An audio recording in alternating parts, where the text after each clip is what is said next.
welcome to the People's History of Ideas podcast, episode 4. In this episode, we'll conclude the story of the Taiping Revolution and also discuss the Second Opium War. We left off our last episode talking about the tension between traditional Chinese ideas of governance and ideas that represented more of a radical break, either reflecting the Christian ideology of the Taiping or the peasant revolutionary and Chinese nationalist nature of the insurgency. And so we were talking about how there was kind of this coexistence between these contradictory ideas within the Taiping Rebellion. Where we'd left the Taiping militarily, they had just established Nanjing as their capital in March of 1853. And at this point, the Taiping divided their forces. They sent one major expedition to the north in an attempt to take Beijing. They sent another major expedition to the west along the Yangtze River basin to consolidate areas that they had passed through and not really taken firm hold of on the way towards Nanjing, and also to make new conquests in the region. And then finally, they left a substantial force behind in Nanjing to defend their new capital. So their advance to the west was largely successful at first, but ran into some major obstacles trying to take its main objective, Wuhan. And this kind of set the stage for how the next few years, the next decade or so would go in this region, where you'd see back and forth fighting all the way up until the end of the Taiping in 1864, with some areas being traded between the Taiping and Qing forces multiple times. The expedition towards Beijing was initially very successful, with town after town falling, especially with the aid of anti-Manchu uprisings happening to support the Taiping advance, and with the Taiping forces gaining many new recruits along the way, just as they had along the course of their advance to take Nanjing. They gained a force of about 100,000 by the time they reached the Yellow River, but their momentum was broken by a freak rainstorm that allowed the Qing loyalist forces to concentrate themselves and to be able to put up a much fiercer resistance against the Taiping advance. And this delay was also really bad for the Taiping because they were southerners, and as the North China winter set in, the Taiping army was not prepared at all for the cold weather that you get up there. And so as the Taiping were pushing towards Tianjin, their advance was finally broken and they were forced to retreat. And actually, during the long withdrawal back south, this army was constantly harried, and eventually this whole northern expeditionary force, which had initially been so successful, was totally annihilated.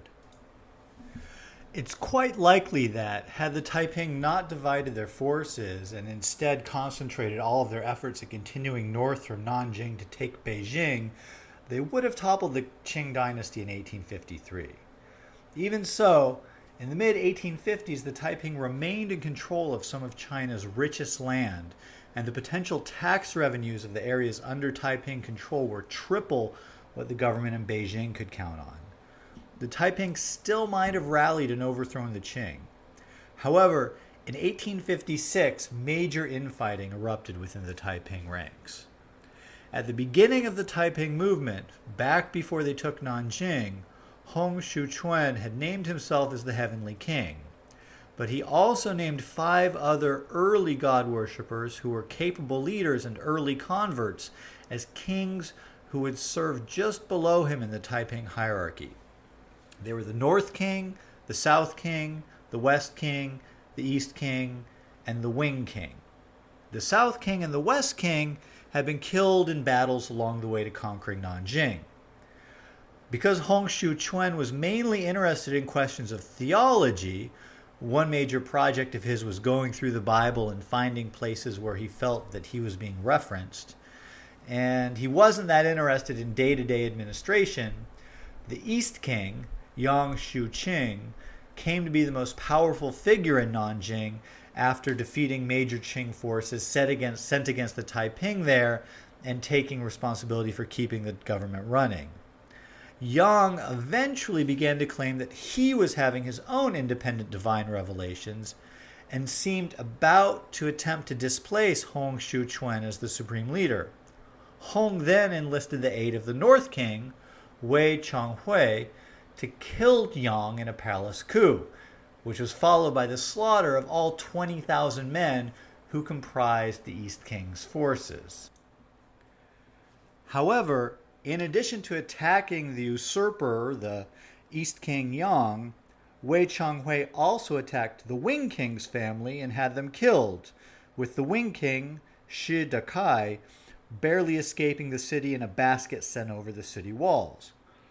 Wei also attacked the Heavenly Palace, but the forces he sent were fought off by Hong Xiuquan's wives long enough for some of Wei's troops to mutiny in defense of the Heavenly King, Hong Xiuquan. In this regard, the Hakka ethnicity of Hong and his wives played an important role, since one thing that distinguished Hakka Chinese from Han Chinese was that Hakka women did not bind their feet, and women were not expected to be physically weak in Hakka culture. It's also noteworthy that Hong had enough wives to constitute a small, formidable military unit, something that was frowned upon by the foreign missionaries who evaluated Hong's claim to be Christian. Eventually, Wei was defeated. But at the end of this incident, the Taiping had significantly weakened themselves. They'd lost two of their kings and the forces that those kings commanded. As Shi Dakai, the Wing King, while continuing to be loyal to Hong Xiuquan, took his own forces on a campaign to the west so that he could essentially fight on his own and not be subject to palace intrigues anymore. So around the time of this bloody palace coup, counter-coup, and counter-counter-coup in Nanjing, events were being set in motion for the beginning of the Second Opium War. Now, the main precipitating event of the Second Opium War was something called the Arrow Incident, which occurred just off the coast of Guangzhou. Now, if you'll recall, before the First Opium War, Guangzhou had been where all the trade between the British Empire and China had been concentrated, and had been where the precipitating events of the First Opium War, with the confiscation and destruction of all the opium that the British opium smugglers had, took place. Then, during the First Opium War, it was where the only Chinese victory over the British took place, specifically at Sanyuan-li, because of the efforts of the local people's militia to defend against the British. It was also very near the island of Hong Kong, which had been taken from China as a result of the First Opium War. All of these factors contributed to a certain amount of hostility toward the British on the part of a lot of people in the Guangzhou area. So, if you'll recall the terms of the Treaty of Nanjing from 2 episodes ago, one of the things it did not do was actually to legalize the opium trade formally. Even though the amount of opium shipped from British India to China more than doubled, and it had already been a lot between the end of the First Opium War in 1842 and 1856, and the vast majority of Chinese officials across the country ignored the fact that opium was illegal and tolerated the trade and use of opium, it was still technically illegal. And what this meant was that those Chinese officials who wanted to could use this technicality to attempt to enforce the law as a way of expressing their opposition to British imperialism. In October 1856, this is precisely what happened. A ship named the Arrow, which was registered in Hong Kong and had a British captain, was anchored just off the coast of Guangzhou. The Chinese authorities boarded the ship because it was suspected of opium smuggling and had a history of piracy. The British captain was having breakfast on a nearby ship when the Arrow was boarded and its Chinese crew was detained. The British consul in Guangzhou, Harry Parkes, was told that the British flag had been pulled down on the Arrow and insisted that Governor General Ye Mingchen issue an apology for insulting the British flag. When Governor Ye released the crew of the Arrow, the Chinese asserted that the Arrow had not been flying a flag at all, and this was part of what had aroused the suspicion of the authorities, and refused to issue an apology for insulting the British flag. Having failed to gain an apology from Governor Ye, the governor of Hong Kong, John Bowring, ordered the British Navy to bombard and occupy Guangzhou, which they held until January when they withdrew back to Hong Kong. If you're thinking that the British really overreacted and that there must have been some ulterior motive to this massive escalation of hostilities, you get a gold star. The British and other foreign powers had been unhappy with the implementation of the Treaty of Nanjing and wanted to force China to renegotiate the treaty. The Qing Empire's approach to dealing with the British and other foreigners in the wake of the First Opium War is characterized well by the policy of the 6 no's articulated by Governor Ye. The 6 no's were no resistance, no negotiation, no defense, no death, no surrender, and no exodus. Essentially, the idea was that the British were too powerful to fight, but that China could drag its feet in dealing with them and always obfuscate and obstruct as a way of resisting the much stronger enemy. If the main purpose of the Treaty of Nanjing had been to force China to deal with England on the terms set by an international order centered on European norms of conduct between nations, then the British assessment was that it had failed and had to be renegotiated. The Arrow incident provided the pretext that Britain needed to send a military force to China which could force the Qing to negotiate a new treaty, and more importantly, to set terms whereby China would be forced to interact with foreign powers on the terms expected by those foreign powers, and by Britain in particular. France also joined in the war against China. The French were particularly upset because a French priest who had gone to check on what remained of old Catholic congregations in Guangxi province, which had been left behind by Catholic missionaries in the 1600s, was arrested and executed.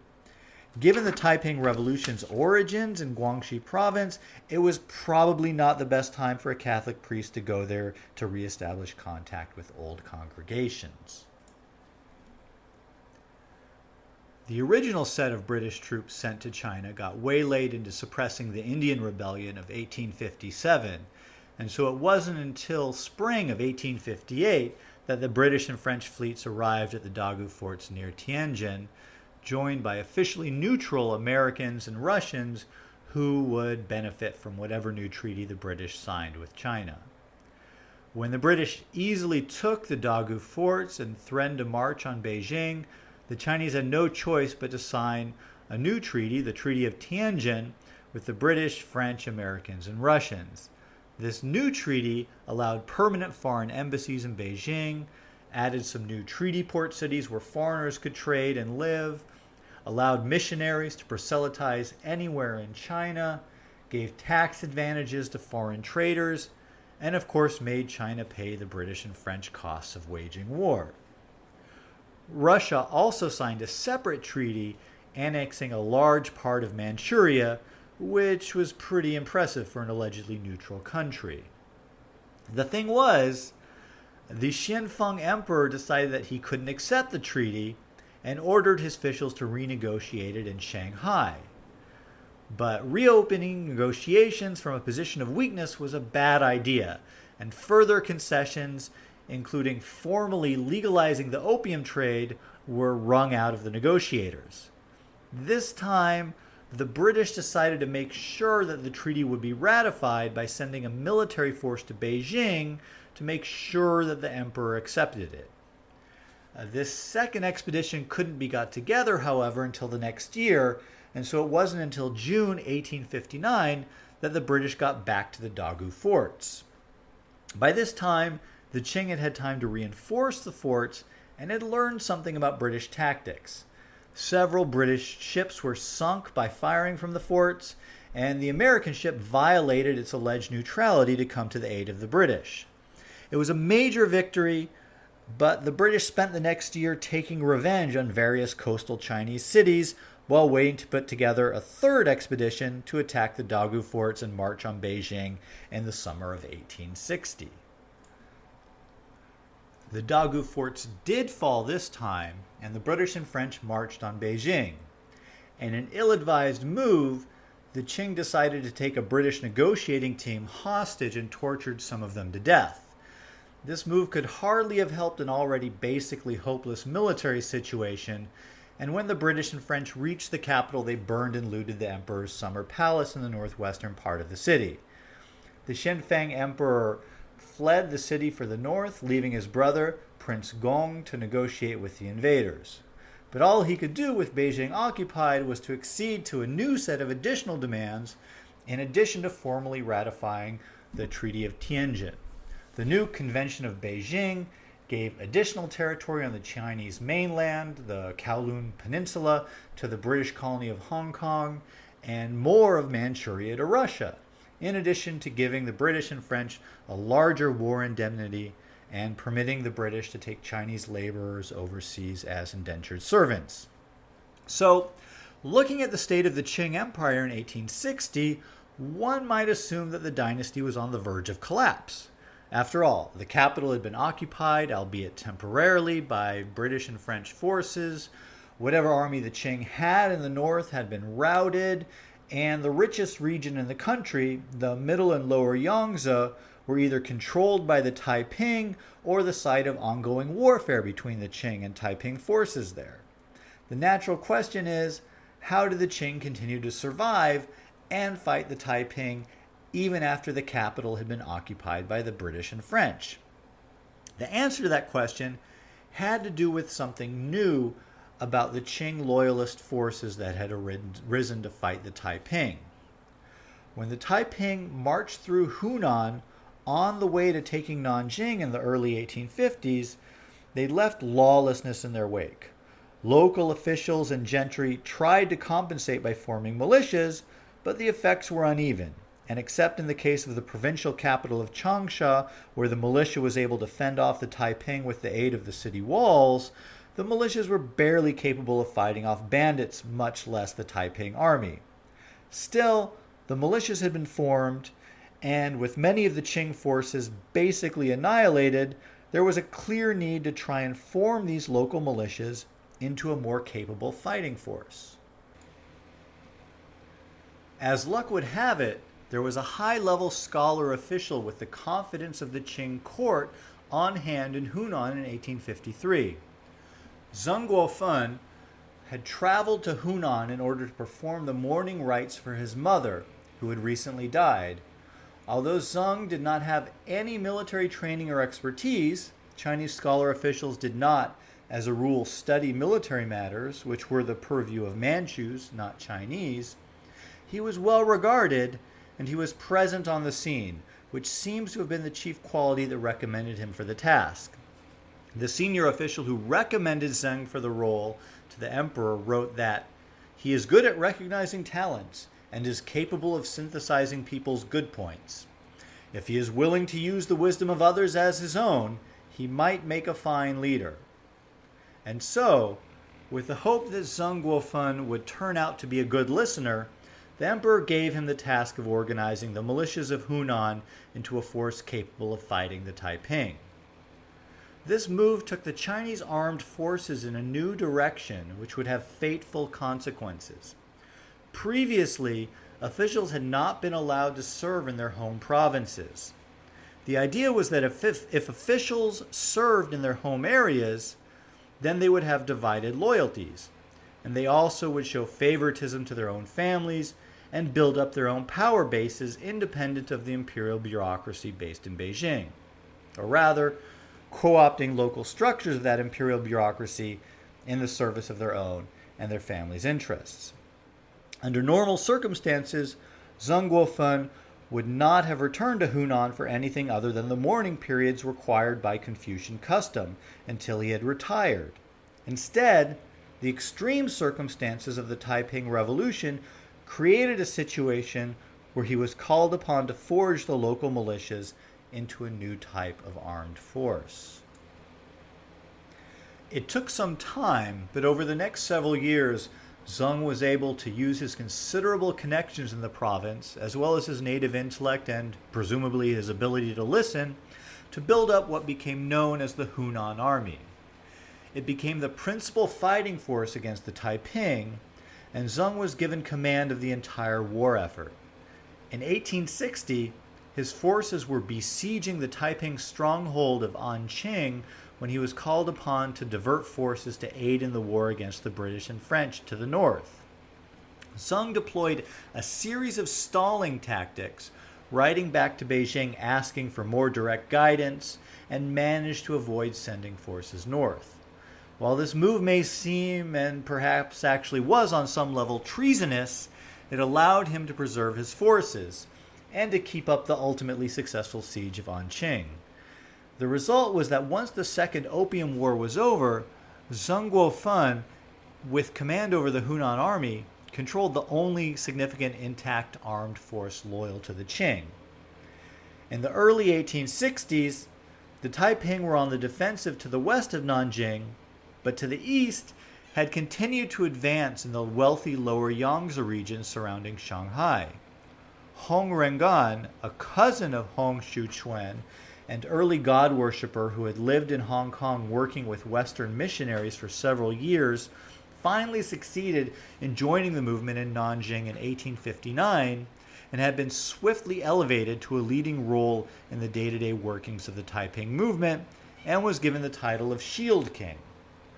Hong Rengan hoped to both use his experience with foreigners to win over British support for the Taiping and simultaneously work to more explicitly frame the war against the Qing as Chinese versus Manchu, rather than as Christian versus Confucian, which was the way that Zheng Guofeng had framed the war. Hong Rengan did this in part by explicitly supporting elements of Confucianism, and the Taiping began to include Confucian texts in their own examination system, where previously only knowledge of Christian texts had been emphasized. Despite Hong Rengan's hopes to parlay his experience with the British in Hong Kong into foreign support for the Taiping, it was at this time that the British began to throw their support to the Qing. Although some foreigners had fought for both the Qing and the Taiping, the British had maintained an official stance of neutrality in the Civil War. This changed when the Taiping began to move to take Shanghai as part of their triumphant march across the lower Yangtze in the early 1860s. Following its establishment as a treaty port after the First Opium War, Shanghai became the center of British, French, and American trade with China. This was because of its location at the mouth of the Yangtze River in China's most prosperous and economically dynamic region. British opposition to a Taiping takeover of Shanghai was based on a fear that the war would disrupt the trade relations which had been developed. And so, the first force that the Taiping sent to Shanghai in 1860, unsure whether it would be opposed by the foreigners or not, ran straight into a deadly artillery barrage. The Taiping general, Li Xiucheng, wrote an angry letter to the British and American consuls in Shanghai after retreating, saying that, "I came to Shanghai to make a treaty in order to see us connected together by trade and commerce. I did not come for the purpose of fighting with you." Hong Rengan quickly intervened, hoping still to gain an alliance with his fellow Christians, and promised that the Taiping would not come back to take Shanghai for another year. By the time another year had passed, the Taiping had spread across Zhejiang province, taking the major cities of Hangzhou and Ningbo. They began a siege of Shanghai in January 1862, taking over the town several miles out from the city in hopes of forcing the Qing to surrender Shanghai without fighting and avoiding any engagement with British and French forces. Bad weather and unexpectedly competent resistance put up by a private army funded by the Shanghai gentry hampered the effectiveness of the Taiping siege, and at this point the British decided to help the Qing to defend Shanghai by sending their ships up the Yangtze River to pick up and transport Qing troops through territory controlled by the Taiping back down to Shanghai. The assumption was that the Taiping would not attack British ships, even ships transporting enemy troops, because the Taiping still hoped to avoid war with Britain, or even possibly to eventually win the British over to their side. The result was that suddenly the Taiping faced considerable Qing forces not only in the west, where the Taiping were losing ground, but also now in the east. I'd like to add here a quick aside about the private army that the Shanghai gentry had sent against the Taiping. This was a force originally called the Foreign Arms Corps and later the ever-victorious Army. It had existed for several years before its significant victory outside Shanghai in 1862 and was led by an American adventurer named Frederick Ward.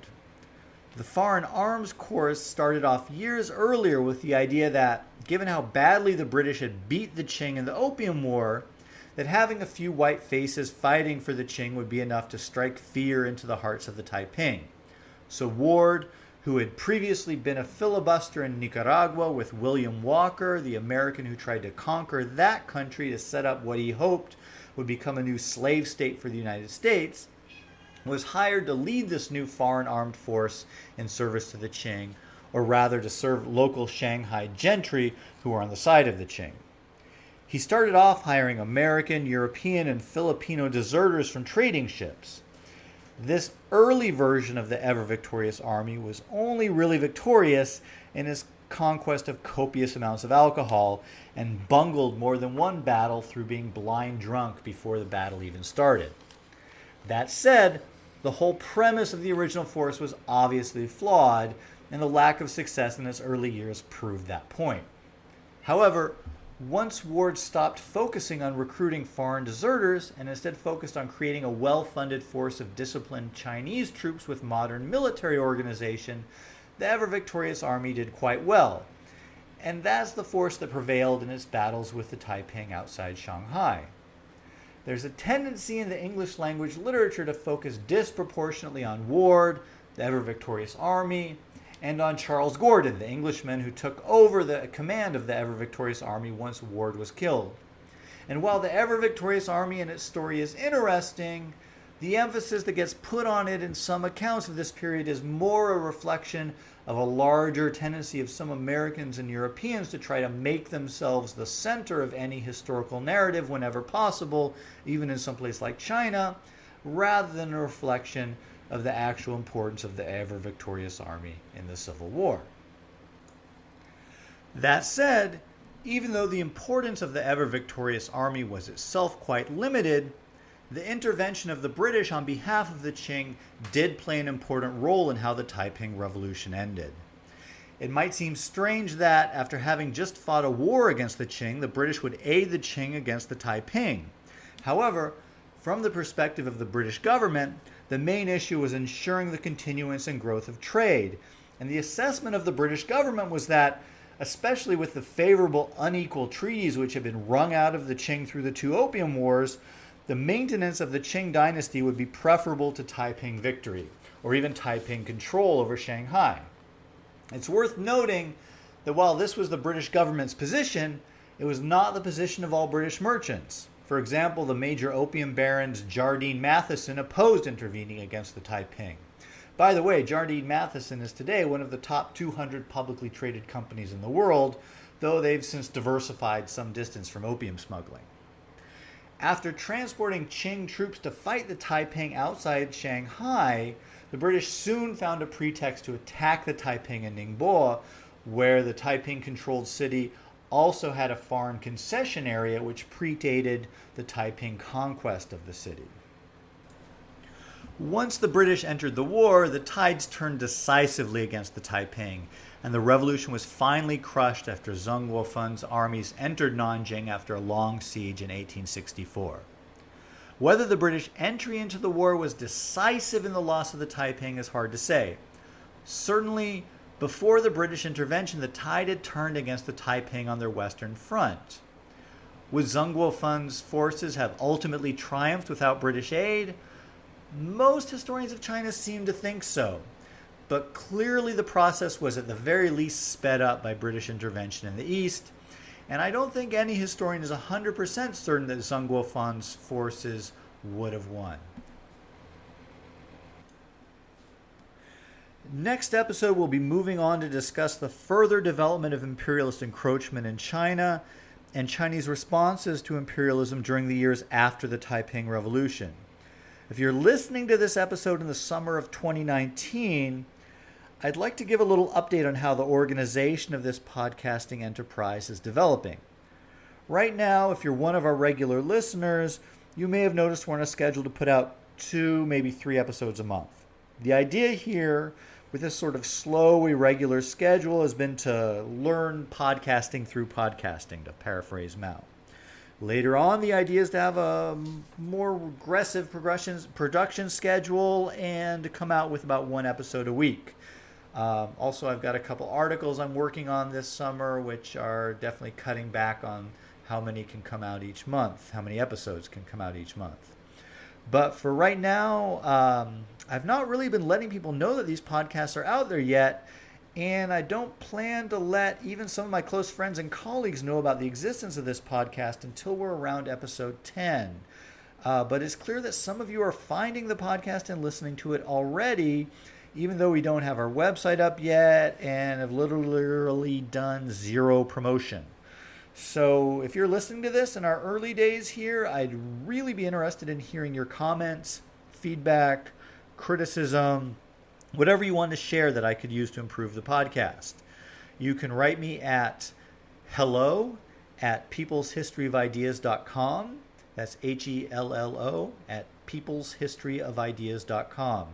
So that's People's History, just how it would normally be spelled, except with no apostrophe in People's. Of course, if you're listening to this in the future, I'd still love to hear from you, I'm sure. Also, if you like the podcast and could leave a review on iTunes or Apple Podcasts or whatever the app is called now, that would be awesome. See you next time.